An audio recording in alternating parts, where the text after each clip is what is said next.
భోపాల్లో 40 ఏళ్ల క్రితం జరిగిన గ్యాస్ దుర్ఘటనకు సంబంధించిన ప్రమాదకర వ్యర్థాలను అక్కడి నుంచి తరలించే ప్రక్రియ మొదలైంది.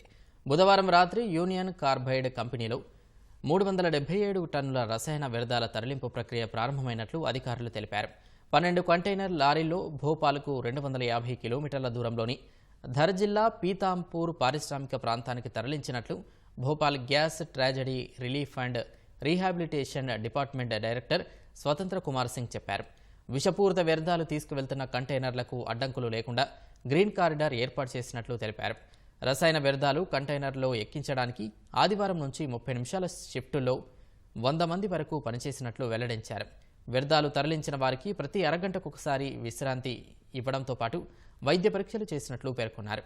ఈ ప్రమాదకర వ్యర్థాలను 3 నుంచి 9 నెలల కాలంలో కాల్చివేయనున్నట్లు చెప్పారు. 1984లో భోపాల్లోని యూనియన్ కార్బైడ్ కంపెనీలో ప్రమాదకరమైన మిథైల్ ఐసోసైనేట్ గ్యాస్ లీక్ అవ్వడం వల్ల 5,479 మంది మృతి చెందారు. వేలాది మంది దీర్ఘకాలిక వ్యాధులతో బాధపడుతున్నారు.